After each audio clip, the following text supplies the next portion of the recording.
Long ago, during a time when the Israelites were under the harsh rule of the Philistines, there lived a man named Manoah and his wife who could not have children. One day, the angel of the Lord appeared to her and promised that she would bear a son. "This child," the angel said, "must be set apart as a Nazirite from birth. He was never to drink wine, eat unclean food, or cut his hair." God would use him to begin delivering Israel from the Philistines. The boy was named Samson. As Samson grew, the Spirit of the Lord stirred within him, giving him extraordinary strength. But Samson's life was also marked by impulsive decisions and a weakness for Philistine women. One day, while traveling to see a Philistine woman he wanted to marry, a lion attacked him. The Spirit of the Lord rushed upon Samson, and he tore the lion apart with his bare hands. Later, he returned to find bees and honey inside the carcass, which he ate, and even gave to his parents, without telling them where it came from. At his wedding feast, Samson posed a riddle to the Philistines based on this event. When they could not solve it, they pressured his new wife to coax the answer from him. Angry at their betrayal, Samson killed 30 Philistines to pay the wager and stormed away. Later, when he returned to visit his wife, he found she had been given to another man. Enraged, Samson caught 300 foxes, tied their tails together with torches, and released them through the Philistines' grain fields,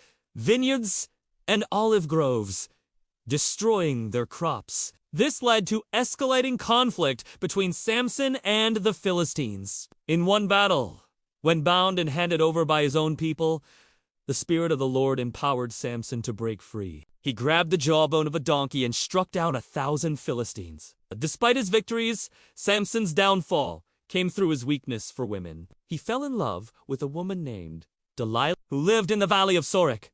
The Philistine rulers bribed her to discover the secret of his strength. 3 times she asked Samson, and 3 times he misled her with false answers, claiming that being tied with fresh new ropes or weaving his hair into a loom would weaken him.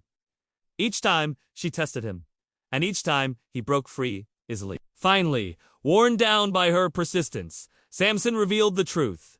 His strength came from his dedication to God and if his hair were cut, he would lose his power. Delilah lulled him to sleep on her lap and had a man shave off his 7 locks of hair. When the Philistines attacked, Samson's strength was gone. The Philistines seized him, gouged out his eyes, and bound him in bronze shackles. He was forced to grind grain in prison.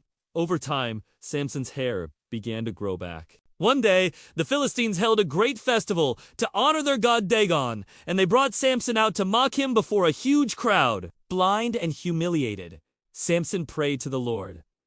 "Oh, sovereign Lord, remember me. Strengthen me just once more, so that with one blow I may pay back the Philistines for my 2 eyes." Guided by a servant to the central pillars of the temple, Samson pushed with all his might. The temple collapsed, killing Samson and about 3,000 Philistines. In his death, he struck down more enemies than he had during his life. Reflection: Samson's story is both heroic and tragic. He was chosen by God and given extraordinary strength, yet his weakness for temptation led to his downfall. Even so, in his final moments, God used him to bring deliverance to Israel, showing that divine purposes can be fulfilled even through human flaws.